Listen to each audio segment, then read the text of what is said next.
Salut mesdames, mesdemoiselles et messieurs, chers téléspectateurs et téléspectatrices, frères et sœurs dans les Seigneurs, chers amis auditeurs de partout, un souhait de bienvenue à l'émission, à la psychothérapie spirituelle. Veuillez m'excuser si j'entre chez vous sans vous demander la permission, mais bien sûr, ce n'est pas pour le mal, mais c'est pour votre bienfait. Je tiens à remercier tous ceux et celles qui m'ont appelé et m'ont donné des conseils, et tous ceux qui font réserve de parole.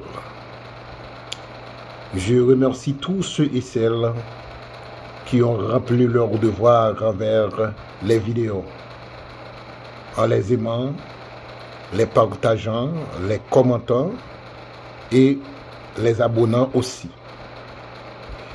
Et ceux qui ne le font pas, je vous aime tous pour la gloire de Dieu.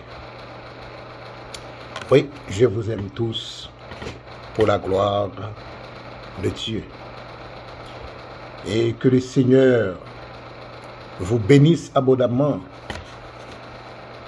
Très bientôt, pas trop loin, dimanche prochain, nous aurons des vidéos en créole pour satisfaire à tous nos créolistes, toutes les fois en Jésus-Christ.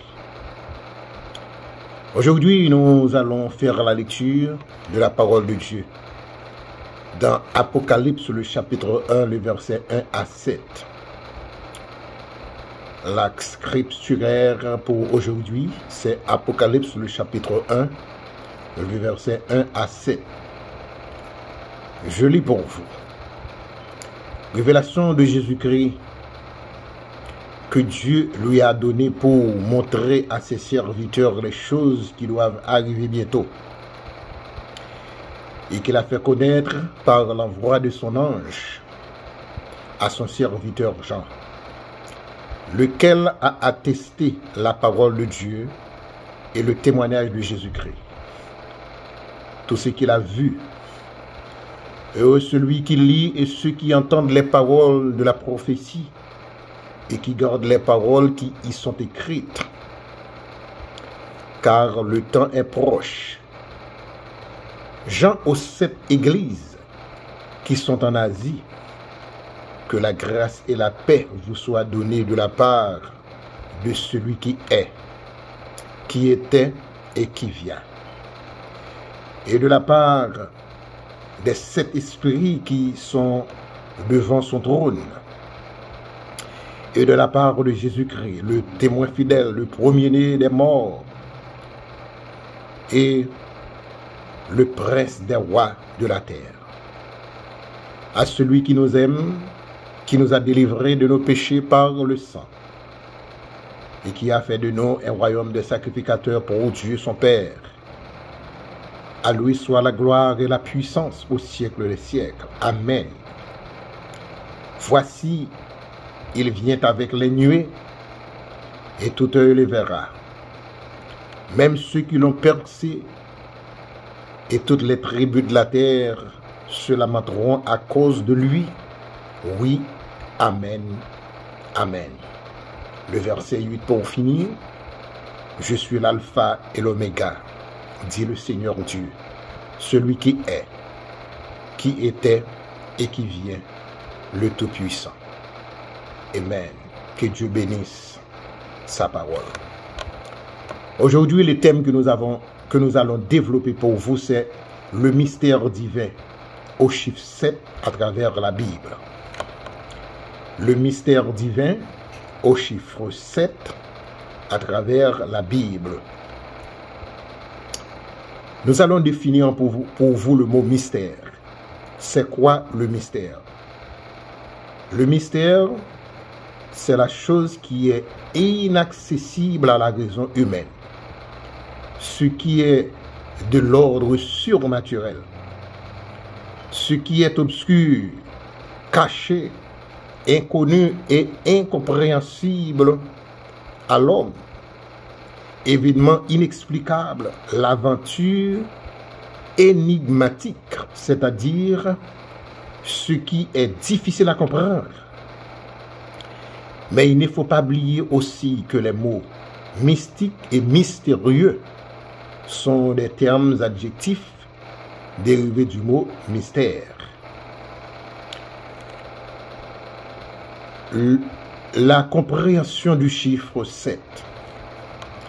Le chiffre 7 représente la perfection de Dieu. Comme dans la Bible, lorsqu'un cycle ou une suite de phénomènes se renouvelant dans un ordre immuable est fini, ou quand une chose est terminée, on trouve le chiffre 7.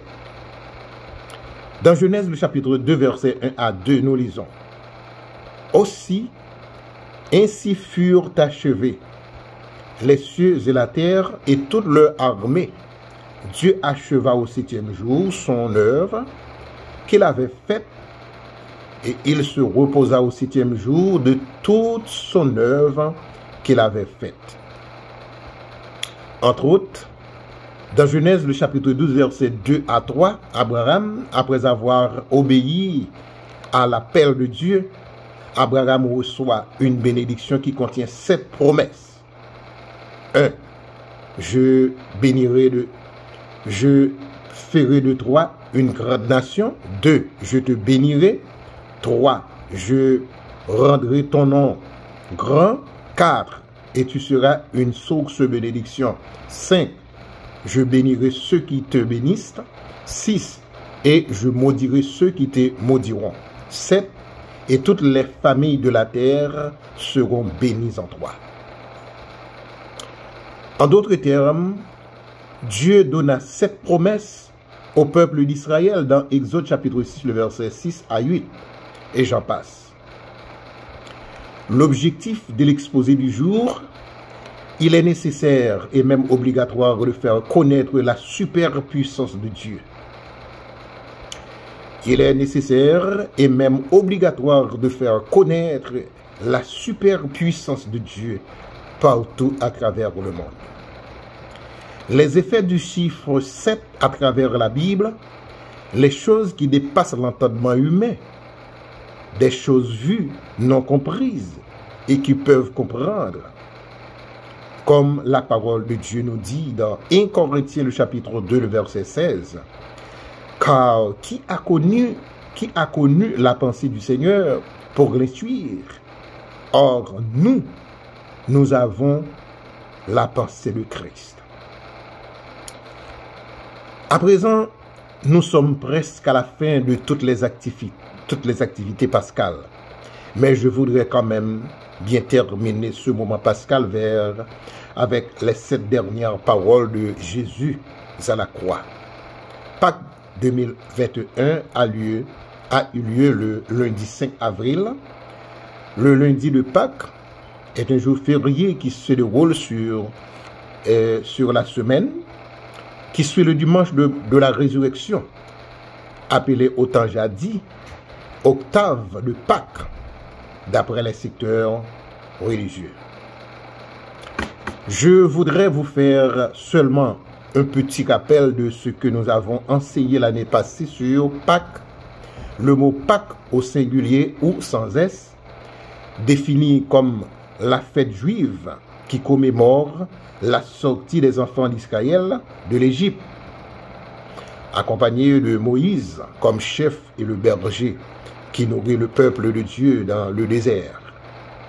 Mais Pâques, au pluriel ou avec un S, défini comme la fête de tous les chrétiens qui commémorent la mort et la résurrection de Jésus-Christ de Nazareth.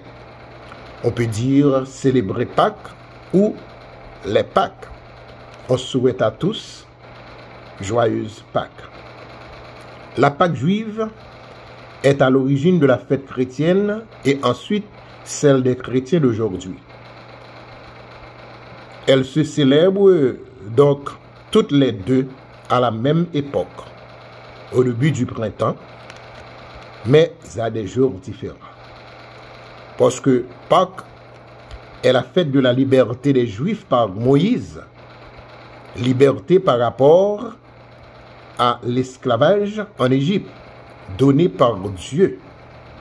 C'est aussi la fête de la naissance de la nation juive. On peut dire nouvelle naissance ou renaissance en quelque sorte. Pour débuter, nous allons interpréter les quatre aspects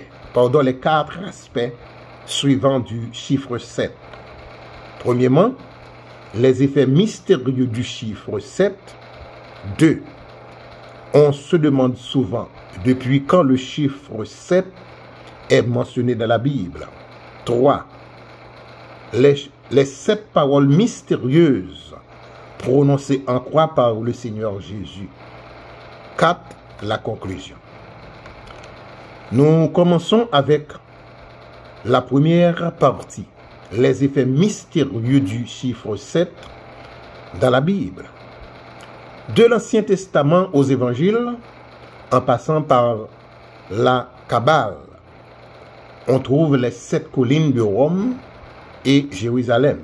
Les collines à l'abri desquelles Rome s'est développée forment une sorte de l'amphithéâtre à l'est, dont le Tibre à l'ouest occuperait la scène. Elles sont au nombre de 7. Je cite: Aventin, Palatin, Capitole, Quirinal, Viminal, Esquilin et Caelius. Ce sont les noms des 7 collines de Rome et de Jérusalem. Le mot Kabbale avec K-A-B-B-A-L-E est une interprétation juive ésotérique et symbolique de la Bible, mais non Kabbale avec C-A-B-A-L-E avec un C, qui est la science occulte des démons, des menées secrètes à caractère satanique. Je vais vous expliquer le mot ésotérique. Ésotérique est une langue juive parlée, mais difficile à comprendre, comme on a dit tantôt pour le mot mystère. Le mot amphithéâtre, je ne veux pas vous laisser dans la confusion, parce que il y a quelqu'un qui me demande de apporter certains éclaircissements. Alors voilà pourquoi je prends un petit temps pour définir le sens de ces mots. L'amphithéâtre est un grand édifice en forme ronde et ovale, garni de gradins, c'est-à-dire des tables, des marches, est destiné au jeu, bien sûr, dans Rome antique. Les chiffres sont très importants pour les Juifs. Il y a même un livre de la Bible qui s'appelle Les Nombres. La tradition juive donne une importance majeure aux chiffres. La tradition juive donne une importance majeure aux chiffres, ce qui a donné naissance à la gématrie, qui est la science exégétique dans laquelle on additionne les valeurs numériques des lettres de phrases de la Bible afin de les interpréter. Ainsi, chacune des 27 lettres de l'alphabet hébraïque correspond à un chiffre. Je vais définir pour vous le mot gématrie. La gématrie est un procédé fréquent de la Bible et chez les pères de l'Église qui consiste à relier un nombre à un mot dont on additionne les valeurs numériques et symboliques de chaque lettre. Par conséquent, c'est la science exégétique dans laquelle on additionne les valeurs numériques des lettres, etc. Il faut considérer ici l'alphabet hébreu comme l'alphabet de la vie. Peut-être, à très bientôt, on peut donner plus de définitions. Mais par contre, on va vous faire vivre l'efficacité ou l'importance de ce tableau. L'alphabet hébreu simple se compte 22 lettres auxquelles ajoutent les 5 autres lettres qui changent de forme quand elles sont en fin de mot et ou plus le aleph final qui est considéré comme une autre lettre même s'il ne change pas de forme. Au total, il compte donc 28 lettres. Dans l'hébreu simple, l'alphabet est au nombre de 28 lettres, ou l'alphabet hébraïque, dans le sens simple, contient 28 lettres. Ici, lorsqu'on parle de la simplicité dans cette présentation, en ce qui concerne la langue hébraïque, par contre, cela ne veut pas dire pour autant que c'est l'état, la capacité et la valeur de la langue qui est tout à fait ordinaire ou banale en ce sens. Mais c'est plutôt la simplicité dans la parfaite maîtrise de la langue hébraïque. Voici un tableau d'exemple de l'alphabet hébreu. L'alphabet hébreu, c'est la source du chiffre 7. C'est la source ou l'origine du chiffre 7. Par exemple, nous avons Aleph 1, Bet, deuxième lettre, Gimel 3, Dalet 4, Hey 5, Vav 6, Zaïn, ça a déjà compté comme un premier chiffre 7.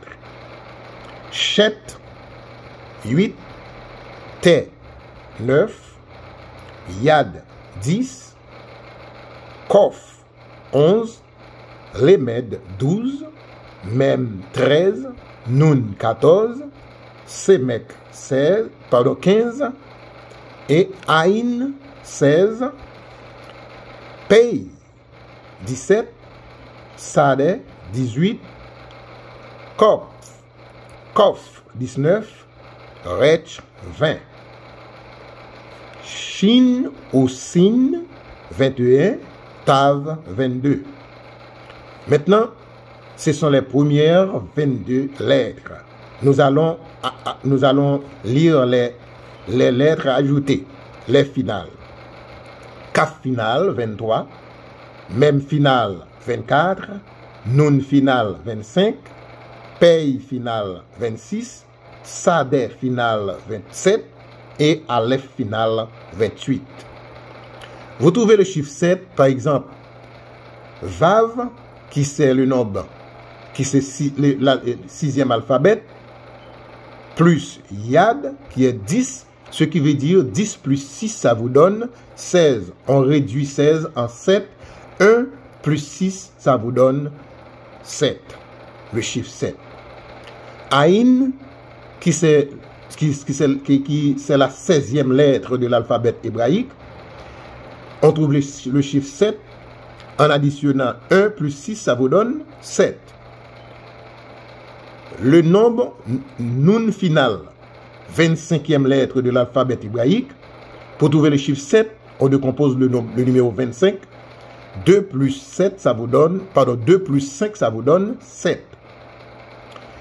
C'est un petit rappel au sujet de l'origine de la langue hébraïque. C'est-à-dire, dans la langue hébraïque, on peut trouver l'origine du chiffre 7, surtout pour les Juifs. Ça vous donne 28 lettres. Je vous l'ai dit tout à l'heure, le mot 28, c'est le chiffre de vie. Ceci se trouve dans notre corps. 28 est le nombre des phalanges des mains. 14 dans chacune. Si vous comptez les phalanges de votre main, vous trouvez 14. 2 fois 14, ça vous donne 28. C'est la vie. Ok? Avec ses mains, on peut compter jusqu'à 28.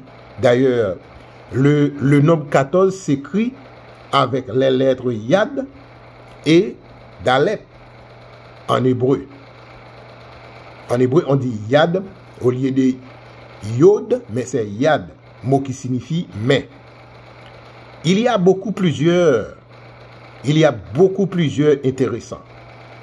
Le livre de Kohelet, c'est un mot hébreu, Kohelet, est célèbre dans la Bible pour son poème sur les temps de la vie. Kohelet chapitre 3 verset 1 à 8, soit Ecclésias 3 verset 1 à 8. On dit Ecclésias en hébreu Kohelet. Ici, vous pouvez constater combien le chiffre 7 est le mystère divin. Comme à la lettre Aleph, qui ne change pas de forme, contrairement aux autres 5 lettres finales. C'est pourquoi quand Jésus est censé dire « Je suis l'alpha et l'oméga », c'est-à-dire première et dernière lettre de l'alphabet grec, il dit en fait « Je suis l'Aleph et l'Aleph », c'est-à-dire première et la dernière lettre de l'alphabet hébreu. D'après Apocalypse, le chapitre 1, verset 8, Apocalypse 21, verset 6, Apocalypse 22, verset 13, si vous lisez ces passages. La lettre Zayin, la lettre Z dans Zayin correspond au chiffre 7, comme vous l'avez vu déjà.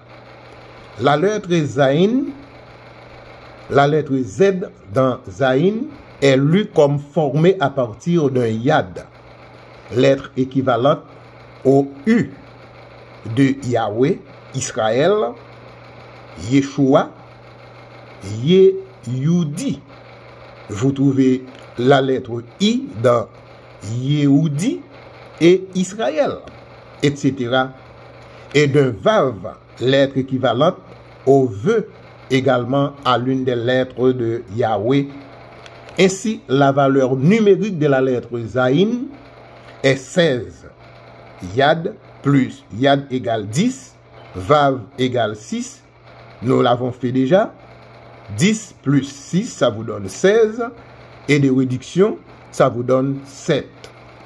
1 plus 6 égale 7 en gématrie.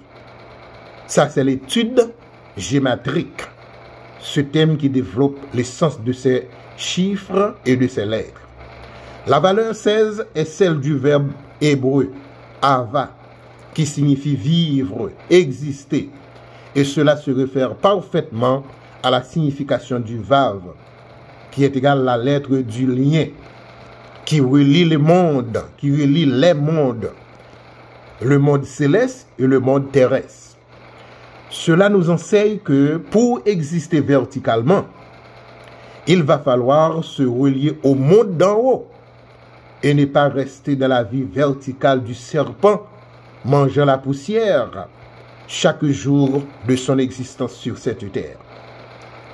Le chiffre 7 selon la Bible, selon le livre de la création, Sefer Yetzira. Sefer Yetzira. Dans la rédaction est attribué par la tradition juive au patriarche d'Abraham. Est le point central des 6 directions de l'espace. Les 4 points cardinaux, les zéniths, ça vous donne 5, et le nadir, ça vous donne 6.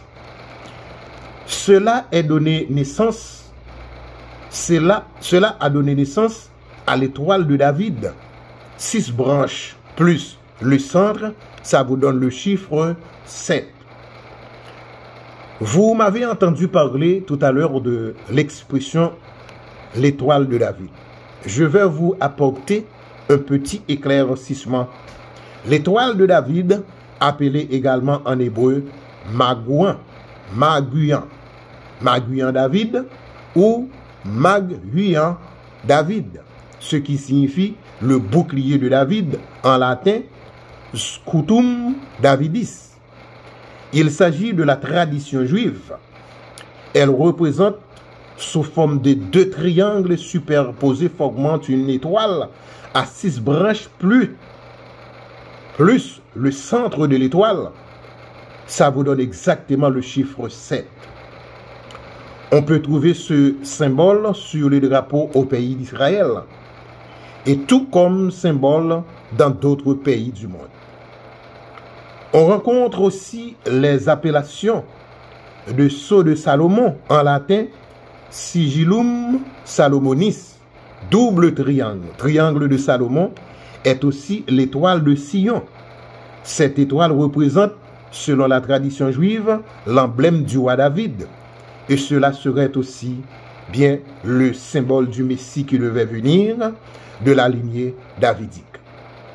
Notez bien, parmi les 7 livres de la création que je viens de citer tantôt, ne sont pas tous des livres sacrés.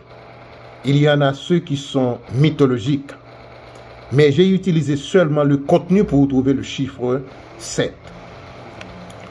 Nous allons aborder la petite B, ou bien la section B. On se demande souvent depuis quand le chiffre 7 est mentionné dans la Bible. Le chiffre 7 est le chiffre parfait de Dieu. Avec lui, on quitte les 6 jours de la création active pour entrer dans la plénitude du Créateur. De plus, le mot rassasié en hébreu se dit Sheva, tout comme le chiffre 7 se dit Sheva, avec la même orthographe. Lorsque la Bible dit « Il fut rassasié de jour » pour parler de la fin de la vie d'une personne, c'est toujours le mot « rassasié », « Sheva » qui est utilisé. Ce qu'on peut lire dans la Genèse chapitre 25, le verset 8. Abraham mourut au terme d'une heureuse vieillesse, très âgé, rassasié de jour. C'est Shiva. Dans d'autres passages de la Bible, dans Genèse chapitre 37, le verset 29, Isaac mourut et fut réuni aux siens, âgé et rassasié de jour. C'est Shiva, le chiffre 7. Ésaü et Jacob, ses fils, l'ensevelirent. Dans 1 Samuel chapitre 4, verset 5, l'arc des forts est brisé, mais le faible se revêt de rigueur. Les plus comblés, de préférence, s'embauchent pour du pain, et les affamés se reposent. Quand la stérile enfante 7 fois, la femme aux fils nombreux dépérit. Dans Job 10, verset 15, nous lisons « Si je suis coupable, malheur à moi, si j'ai raison, je n'ose lever la tête, gorgé de honte, abreuvé d'affliction. » Job 42, verset 17, « Job mourut âgé et rassasié de jour. » C'est Shiva, le nombre 7. Les 7 jours de la création, de la 7e jour dans la création, représentent l'éternité. Les 7 jours de la création, car le 7e jour dans la création représente l'éternité. L'éternité de Dieu. Le chiffre 7 dans la théologie mystique juive est considéré comme une étape, un moment de basculement vers ce qui se dépasse l'entendement humain. Ce qui se dépasse l'entendement humain, c'est purement le mystère de Dieu. Le 7e jour de la semaine, le sabbat, souviens-toi du jour du sabbat pour le sanctifier. Exode 20, verset 28. Le jour du sabbat est le jour du souvenir de Dieu de ce qu'il a fait. Pendant 6 jours, l'homme doit se souvenir de Dieu en jour de repos. Le verbe hébreu du souvenir est zeker. Donc, l'initiative, l'initiale est zaïn, qui est le chiffre 7. Les 7 animaux purs de chaque espèce dans l'arche de Noé, Genèse 7, verset 3. Joseph rêve les 7 vaches grasses et les 7 vaches maigres qui dévorent les 7 vaches grasses. Genèse 41, verset 1 à 6. Élisée éternue 7 fois et l'enfant de la veuve Sarepta fut ressuscité. 2 Rois 4, verset 35. Un lépreux syrien plongea 7 fois dans la rivière du Jourdain et se lève guéri. 2 Rois 5, verset 14. Le juste tombe 7 fois et se relève pardonné. Proverbe 24, verset 7. Le jubilé est après 7 fois 7 ans. Lévitique 25, verset 8. Les 7 patriarches d'Israël sont les suivants. Abraham, Isaac, Jacob, Moïse, Aaron, Joseph et David. Il ne faut pas oublier l'efficacité, l'importance de ce passage, ou bien de cette portée. Les 7 patriarches d'Israël sont les suivants. Abraham, Isaac, Jacob, Moïse, Aaron, Joseph et David. Si on est étudiant en théologie, il ne faut pas négliger de cette portée.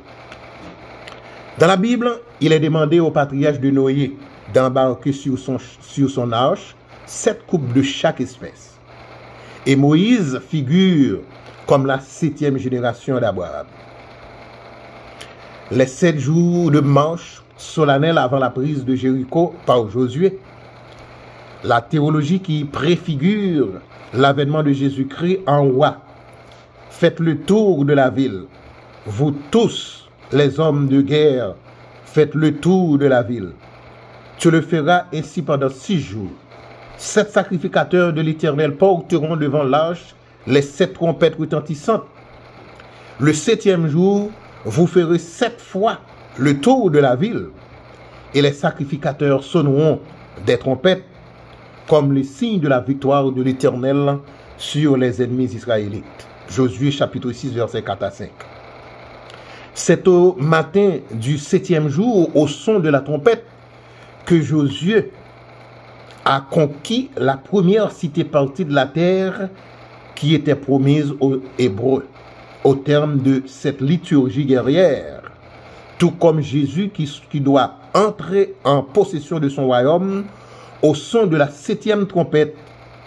Liturgie guerrière veut dire les règlements, les principes de la guerre de l'Éternel conduits par Moïse.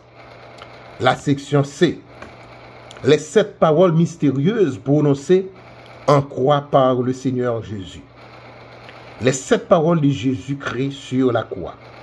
Luc 23, verset 34. Première parole. Père, pardonne-leur car ils ne savent ce qu'ils font. Deuxième parole. Luc 23, verset 43. Jésus lui répondit, je te l'ai dit en vérité, aujourd'hui même, tu seras avec moi dans le paradis. Troisième parole, Jean 19, verset 26 à 27. Jésus, voyant sa mère, est auprès d'elle le disciple qu'il aimait. Dit à sa mère, femme, voilà ton fils. Puis il dit au disciple, voici ta mère. Et dès ce moment, le disciple l'a pris chez lui. Quatrième parole, Matthieu 27, verset 46. Et vers la 9e heure, Jésus s'écria d'une voix forte, Élie, Élie, lama sabachthani, c'est-à-dire mon Dieu, pourquoi m'as-tu abandonné? Jean 19, le verset 19, le verset 28.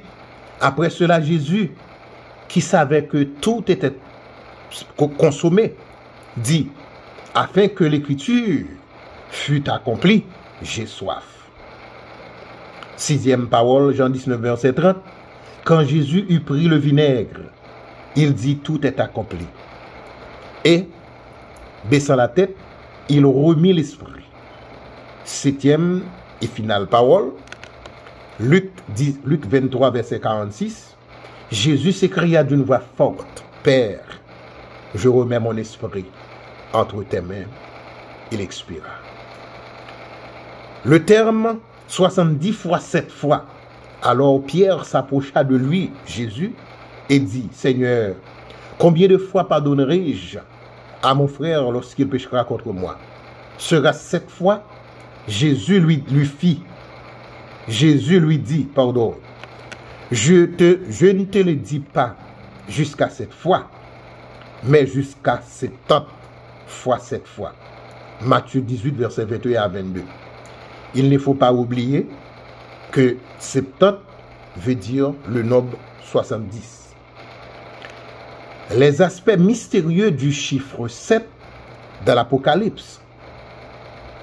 Les 7 lettres envoyées aux 7 églises de l'Asie mineure. 7 sceaux dans l'Apocalypse. Une description des 7 sceaux d'une prophétie décrivant les grandes lignes des surprenants, des 7 lignes, des surprenants événements des temps de la fin. Les 7 lignes dont l'un est le grand dragon de 7 têtes, les 7 coupes qui contiennent les 7 fléaux du terrible jugement de Dieu, les 7 visions finales du gouvernement millénaire de Jésus-Christ qui se trouvent dans l'Apocalypse 19 verset 20 jusqu'à l'Apocalypse 21 verset 1 à 8. Les 7 anges qui se tiennent devant Dieu. Apocalypse 8 verset 2. Les 7 trompettes de l'Apocalypse sont souvent évoquées par les exégètes bibliques, car la trompette est un signe d'avertissement, est mentionné dans la Bible. Dans Matthieu 24 verset 30 à 31, nous lisons: alors le signe du Fils de l'homme apparaîtra dans le ciel. Toutes les tribus de la terre se lamenteront, et elles verront le Fils de l'homme venant sur les nuées du ciel, avec puissance et une grande gloire. Il enverra ses anges avec la trompette retentissante, et ils rassembleront ses élus des 4 vents, depuis une extrémité des cieux jusqu'à l'autre. En effet, dans 1 Corinthiens, le chapitre 15, verset 52, en un instant, en un clin d'œil, la trompette sonnera et les morts en Christ ressusciteront incorruptibles et nous serons tous changés. Et dans 1 Thessaloniciens, chapitre 4, verset 7, nous lisons ce qui suit. Le Seigneur lui-même a un signal donné à la voix d'un archange et au son de la trompette de Dieu descendra du ciel et les morts en Christ ressusciteront premièrement. Dans l'Apocalypse, le chapitre 11, verset 15, nous lisons: le 7e ange sonna de la trompette, et il y eut dans le ciel de fortes voix qui disaient: le royaume du monde est remis à notre Seigneur et à son Christ, et il régnera au siècle des siècles. Est-ce que vous avez su tout ça, ou le chiffre 7 peut dire autre chose aussi importante dans la nature? Les 7 couleurs du sceptre de l'arc-en-ciel, c'est-à-dire l'apparence fantastique et effrayante d'un astre céleste. 6 couleurs plus le blanc, synthèse des 6 astres qui sont les suivants: l'étoile, la planète, la satellite, l'astéroïde, la météore, la comète. Ce sont des corps lumineux célestes. Les 7 orifices ou ouvertures de la tête, 2 oreilles, 2 narines, 2 yeux, plus la bouche. Ça vous donne le chiffre 7. Les 7 métaux associés au sceau de Salomon, c'est-à-dire les 6 pointes de l'étoile, plus son centre, comme chiffre de la plénitude, de la perfection et du sacré de Dieu. Nous citons l'étain, le fer, l'or, le cuivre, le mercure, et puis l'argent, le plomb. Les 7 péchés ou 7 vices capitaux: l'orgueil, l'envie, la luxure, la paresse, la colère, la gourmandise, et puis l'avarice, d'après Thomas d'Aquin. Notez bien ici, la luxure est le comportement de celui qui se livre sans retenue au plaisir sexuel. Les 7 dons de l'Esprit Saint: le conseil, la sagesse, l'intelligence, la connaissance de la parole de Dieu, la force divine, la piété, la science, etc. Que le Dieu de gloire fasse de vous le plaisir, le vouloir, de comprendre, d'étudier avec moi les réalités divines en vous immergeant de jour en jour dans la connaissance de la parole du Seigneur. Pourquoi Dieu utilise-t-il à chaque instant le chiffre 7? Il le fait toujours après chaque cycle, chaque suite de phénomènes qu'il se termine. Par exemple, après la création, après avoir appelé Abraham, les 7 promesses de la nation d'Israël, le mystère de Dieu qui dépasse notre entendement humain, cela dépasse notre compréhension en tant qu'humain. Quelle merveilleuse opportunité d'avoir la connaissance de ce grand Dieu. Voici pourquoi la théologie interpelle le chiffre 7, le chiffre de la perfection de Dieu. Et les vérités ont été textuellement, littéralement et absolument exposées à votre disposition. Nous sommes arrivés au moment pour vous laisser. Nous sommes prêts à tirer la révérence. Et je dois vous laisser. Mais avant tout, j'aimerais vous rappeler qu'à ne pas oublier à aimer, commenter, partager et abonner les vidéos. C'est par la seule façon sine qua non que vous pouvez supporter l'émission La Psychothérapie Spirituelle. Qu'il en soit ainsi pour vos frères et sœurs en Jésus-Christ. Et à dimanche prochain pour la transmission de ce même message en créole. Pour les créolistes, cette fois-ci plus particulièrement. C'était votre serviteur, l'infatigable, le bolos, Inacio Mérilien. Merci. À la prochaine.